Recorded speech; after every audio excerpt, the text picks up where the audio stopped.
Ce n'est pas une interpellation, c'est une citation directe de l'honorable Karim Keïta qui me cite le 25 juin à comparaître devant le juge de la commune 3 pour complicité de diffamation. La lecture que je fais de cette citation, elle est abusive, elle est dilatoire. Du moment qu'il y a l'affaire est pendante, les mêmes personnes, les mêmes faits en commune 4, mais citer en commune 3, je trouve ça à de la loi.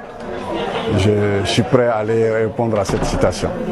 Du moment que je suis un justiciable, je suis un citoyen malien, je suis obligé d'aller répondre à cette citation. Mon reproche courant février d'interviewer mon confrère Adama Dramé, directeur de publication du journal Le Sphinx, sur les antennes de ma radio qui est la RFM 88.5 MHz. Dramé est un journaliste d'investigation, d'enquête. Il y a 3 ans, notre confrère Birama Touré a disparu. Et à la date d'aujourd'hui, on ne sait pas encore concrètement parce que tant que justice n'est pas rendue, on ne sait pas quelle est la situation de Birama. Donc à la recherche de cette information, Dramé a eu à m'accorder une interview. Il a fait des révélations, pour ne pas dire des accusations, qui ont été rendues au juge d'instruction chargé de l'enquête. Voilà, c'est ce qu'on me reproche. Moi, on me reproche de l'avoir interviewé. D'une manière, on peut considérer comme une atteinte du moment que je n'ai pas violé le cahier de charges que j'ai signé avec l'État malien représenté par la haute autorité de la communication. Dire qu'aujourd'hui, le journaliste, et surtout une interview qui était en direct, peut se rendre complice d'un délit tout en acceptant de diffuser une interview sur ses antennes, demande une procédure spéciale. Karim avait le droit de démentir, il avait un droit de réponse. Il pouvait, au lieu d'aller en procès de diffamation, attendre que l'enquête soit terminée. S'il est blanchi comme il a été accusé ou il a été allégué par-ci par-là, de porter plainte pour dénonciation calomnieuse. Moi je dirais qu'il a mis la cerise avant le bœuf. Et je pense que la justice va se rendre compte que dans sa citation, ce qu'il veut, il ne va jamais obtenir ça. Parce que notre métier est régi par 2 lois aujourd'hui. La loi 2000 sur le régime de presse et délit de presse et la loi 2012 sur l'établissement et l'exploitation des radios et télévisions.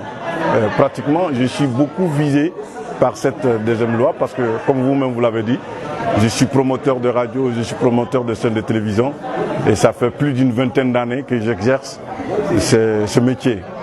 Aujourd'hui, une condamnation me fera pas ni chaud ni froid parce que si j'étais condamné par les confrères, c'est ce qui allait beaucoup m'étonner. Aujourd'hui, sans pourtant me vanter, je me considère aujourd'hui comme une référence et un modèle pour la nouvelle génération. Du moment que j'exerce ce métier avec loyauté, avec courage, avec bravoure, avec détermination, mais laissons justice faire son travail. De toute façon, ce que je demande aux Maliens et aux Maliennes qui croient à la démocratie, qui croient à ce droit constitutionnel qui est le droit à l'information, c'est d'aller vers 2 choses, pourquoi pas 3. C'est de faire une lecture objective de la loi 2000 et une lecture objective de la loi 2012 et chercher à savoir qu'est-ce que c'est la citation directe. C'est une procédure rapide qui a ses avantages et a ses inconvénients. Mais ce qui m'étonne beaucoup, le plaignant ne sait pas jusqu'à présent, moi en tant qu'acteur de la démocratie malienne, qui ne sait pas encore que moi je suis journaliste.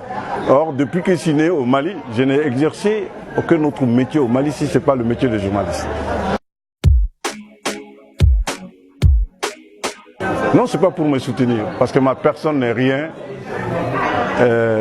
parmi les 18 millions de Maliens. En réalité, c'est des gens qui se mobilisent pour défendre la démocratie. C'est des gens qui se mobilisent pour la liberté d'expression, pour le droit constitutionnel qui est le droit de l'information. Donc ils ne se mobilisent pas pour Saks. Saks n'est rien par rapport à ses droits fondamentaux, mais seulement c'est moi qui suis visé aujourd'hui. Ça peut être notre confrère, ça peut être une autre personne. Donc dire qu'on se mobilise pour Saks, non. On se mobilise pour la démocratie, on se mobilise pour la liberté d'expression, la liberté de presse.